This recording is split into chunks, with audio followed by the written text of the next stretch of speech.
Look at her, trying to build a destiny from the smoke of roasting yam. You think you can pay school fees by selling boli? Neka, you're always busy. Come have some fun with us. Looks like she's not interested. Let's go. They said she would never graduate. They said the girl who smelled of charcoal smoke and midnight tears was too simple, too tragically stubborn to survive in a world where morality was sold to the highest bidder. They mocked her clothes. They whispered about her behind her back. But what they failed to realize, through the thick fog of their own entitlement, was that the smoke rising from Neka's rusted grill was a daily sacrifice to a god who never sleeps. The University of Nigeria Nsukka is a place built on rolling hills, where the morning cold bites into your bones and the divide between the wealthy and the desperate is as steep as the hills themselves. In this place of shivering mornings and grand ambitions lived Neka Udoka. She was 21 years old, a third-year student of agricultural economics. She owned 2 faded wrappers, a single pair of rubber slippers, worn thin at the heels, and a heavy, suffocating grief that she carried in complete silence. Neka's story was not just one of poverty, it was one of heartbreaking survival. Her mother, a woman who had broken her back farming cassava in rural Enugu, had recently lost her sight to untreated cataracts. Every naira Neka made was caught in a brutal tug-of-war between paying her university tuition and buying the expensive eye drops that kept her mother's agonizing pain at bay. Neka did not just want to succeed, she had to. Failure meant literal darkness for the only person who loved her. So, Neka worked until her bones ached. By 4:30 a.m., while the campus was still buried in the freezing Nsukka mist, Neka was already at the edge of the student gates.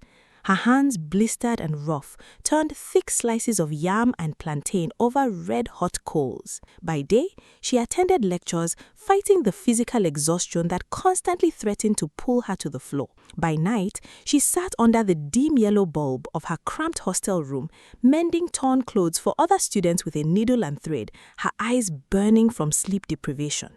It was an agonizing, lonely life, and it made people like Amaka deeply uncomfortable. Amaka was everything Neka was not. She was a loud, fiercely wealthy student in Neka's department who wore imported perfumes and carried handbags that cost more than Neka's entire life savings. Amaka operated with the arrogant cruelty of someone who had never been told no. To Neka, Amaka's quiet dignity was a personal insult. It made her feel hollow. One freezing Tuesday, Amaka stopped by Nneka's roasting stand. Nneka's eyes were watering from the charcoal smoke, her fingers cracked from the cold. "Nneka, give me 1 plantain," Amaka commanded, her voice carrying across the busy street. When Nneka wrapped the hot meal and handed it over, Amaka let it drop into the dirt. "Oh, my hand slipped," Amaka laughed, a sharp, piercing sound. But then again, dirt belongs in the dirt. Look at you. You will suffer until you die, and nobody will even notice. Nneka did not speak. She simply bent down, picked up the ruined food, and returned to her fire. But inside, her spirit splintered. That night, lying on a bare mattress, Nneka wept until she could no longer breathe, begging God to tell her if she had been cursed from the womb. But the heartbreak had not even truly begun. Amaka's mockery soon rotted into an obsession. She wanted to break her, to prove that everyone has a price. On a rare moment of vulnerability weeks prior, Amaka had noticed where Nneka kept her money. Inside an old rusted Bonvita tin tucked beneath a loose floorboard in the corner of her room. It held 68,000 naira, months of burns and smoke and starvation, meant for her final semester fees and her mother's impending eye surgery. On a Saturday afternoon, when Nneka was miles away delivering mended clothes, Amaka slipped into the empty hostel. She found the tin.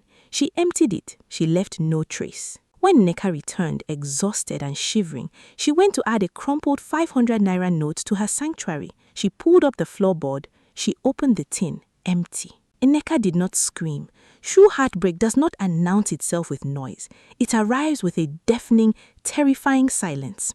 She fell to her knees, her hands shaking so violently she could barely hold the tin. She touched the bottom of it over and over, as if her mind could magically conjure the money back into existence. Then, she collapsed onto the cold cement floor, curling into a tight ball. She did not move for 12 hours. When Nneka finally reported it to campus security, the officer barely looked up from his newspaper. Go and pray about it, he dismissed her. 2 days later, the university posted the final deadline for tuition. 1 week. Failure to pay meant automatic expulsion. Nneka stopped eating. She still went to her roasting stand, moving like a ghost, her eyes dead and hollow. She had nothing left, no tears, no prayers, no hope. She was drowning, and the world was watching her sink with complete indifference. It was in this dark, suffocating abyss that Obinna found her.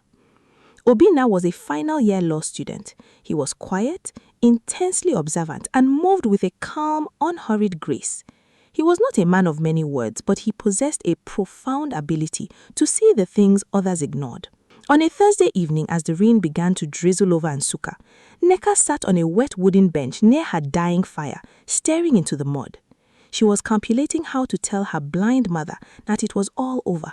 Obinna walked up and stood quietly in the rain beside her. He didn't offer thick pity. "I have watched you all year," he said softly, his voice a steady anchor in the storm. "You are the hardest working person on this campus, and I know you are carrying a burden that is killing you." Nneka looked up, her eyes wide, red, and utterly broken. The simple act of being seen, truly seen by another human being, without judgment or mockery, shattered the dam. Right there in the rain, she broke down. She told him everything. The stolen tin, her blind mother, the impending expulsion, the total crushing failure. Obinna did not interrupt. He let her pour out her agony until she was empty. When she was done, he looked at her with a fierce, quiet resolve. "Give me 3 days," he said. Nneka didn't know what he meant, and she was too exhausted to ask. What Nneka did not know was that Obinna was a man who detested injustice with a quiet fury. He immediately went to work. He knew Amaka's reputation, and he knew the psychology of arrogant thieves. They like to boast. Obinna spent 2 sleepless nights tracking the movement of Amaka on that Saturday. He found a hostel cleaner who had seen Amaka sleeping out of Nneka's wing. He found a boutique attendant who had sold Amaka an expensive imported wig later that exact same evening, paid for entirely in crumpled, smoke-scented, small-denomination naira notes. Obinna took the evidence straight to the Dean of Student Affairs, a strict, no-nonsense man who despised campus bullying. 3 days later, Nkeka was called to the dean's office. She walked in expecting her expulsion letter. Instead, she found Obinna standing quietly in the corner. Sitting opposite the dean was Amaka, her expensive perfume doing nothing to mask the stench of her panic. The hearing was swift and brutal. Faced with the evidence, Amaka's arrogance crumbled into pathetic, sobbing excuses. She was suspended immediately, and her wealthy parents were forced to refund every single naira to Nneka to avoid criminal charges. When the money was placed back into Nneka's rough and scarred hands, she did not look at Amaka. She looked across the room at Obinna. He simply nodded at her, asking for no praise, demanding no reward. He had stepped into her nightmare, fought a war for her, and asked for nothing in return. There is an Igbo proverb, "Okune osisi kporonku, ma one meke egwe sikpo weike." Fire burns dry wood, but it hardens iron. The fire Amaka tried to use to burn Nneka to ashes had only forged her into steel. The story of the resilient girl and the quiet law student who fought for her spread across campus like wildfire. A sympathetic professor who heard the story paid for Nneka's mother's eye surgery out of his own pocket. God, it turned out, was not only in the fire, he was in the people who walked through the fire with you. Obinna never left Nneka's side. He sat with her while she roasted plantain. He studied beside her while she sewed clothes. He gave her the one thing poverty steals from a person, a safe place to rest. 5 years later, Nneka and Obinna opened Graceland Agro Allied, a massive modern food processing and agricultural logistics company headquartered in Enugu. Nneka was no longer a girl crying into a rusted tin. She was a force of nature, employing hundreds of marginalized women, teaching them that their hands could build empires. Her mother, her sight fully restored, sat in the front row of their factory commissioning, crying tears of absolute joy. And Amaka? She returned from her suspension, graduated with a bruised ego, and faded into the harsh reality of a world that does not care about your father's wealth when your character is bankrupt. One rainy afternoon, a woman walked into the Graceland headquarters seeking a middle-level clerical job. She was dressed modestly, looking tired and beaten down by life. Neka, walking through the lobby, stopped. It was Amaka.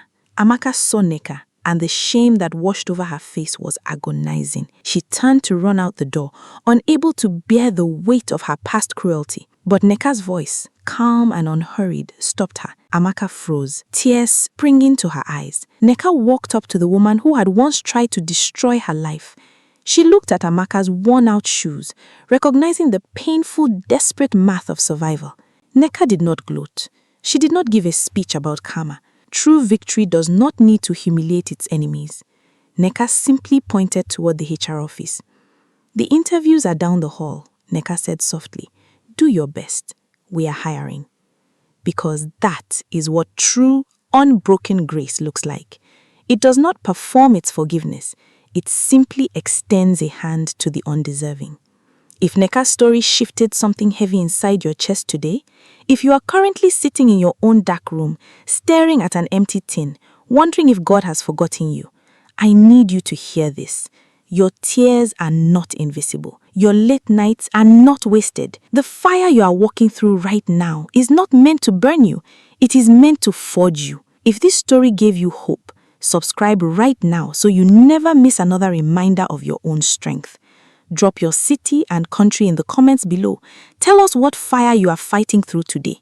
We read every single comment and your voice matters here. Share this video with someone who is on the verge of giving up. And always remember, the hand of the diligent shall always bear rule.